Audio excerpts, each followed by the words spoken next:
बहुत समय पहले उत्तर भारत के एक छोटे से गांव में ठाकुर साहब की पुरानी हवेली खड़ी थी।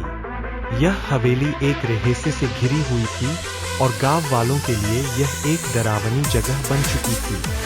रात के समय हवेली से अजीब-अजीब आवाजें आती थीं, जो सुनाई देती थीं जैसे कोई औरत कराह रही हो या जंजीरें खिसक रही हों। गांव के लोग कहते थे कि वहां एक भूतनी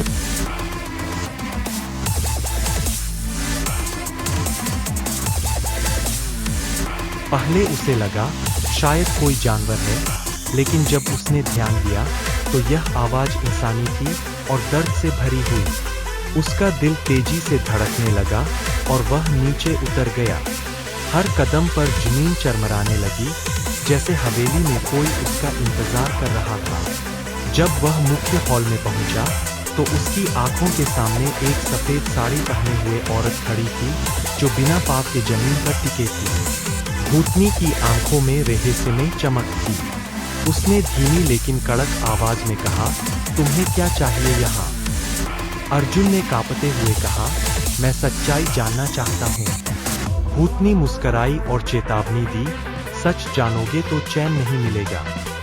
अचानक हवेली की सभी खिड़कियां अपने आप बंद हो गईं। अर्जुन ने भागने की कोशिश की, लेकिन दरवाजा नहीं खुला। सुबह गांव वालों ने देखा कि हवेली का दरवाजा खुला है, लेकिन अर्जुन कहीं नहीं दिखाई दिया। उसका कैमरा वही गिरे हुए मिला, जिसमें बस एक धीमी आवाज रिकॉर्ड थी, अब मैं भी यही रहूंगा, हमेशा के लिए। तब से कोई भी उस हवेली के पास नहीं गया। इस भयावह घटना ने गांव वालों को डर में डाल दिया। पुरानी हवेली का नाम सुनकर लोग कांपने लगते थे और उन्होंने सोचा कि उस जगह में कोई अदृश्य शक्ति है, जो उन्हें अपने आसपास नहीं चाहती। आज भी जब चांद की रौनक हवेली पर पड़ती है, तो वहां से अजीब आवाजें सुनाई देती हैं। शायद यह अर्जुन की आत्मा है, जो सच्चाई के लिए भटक रही है।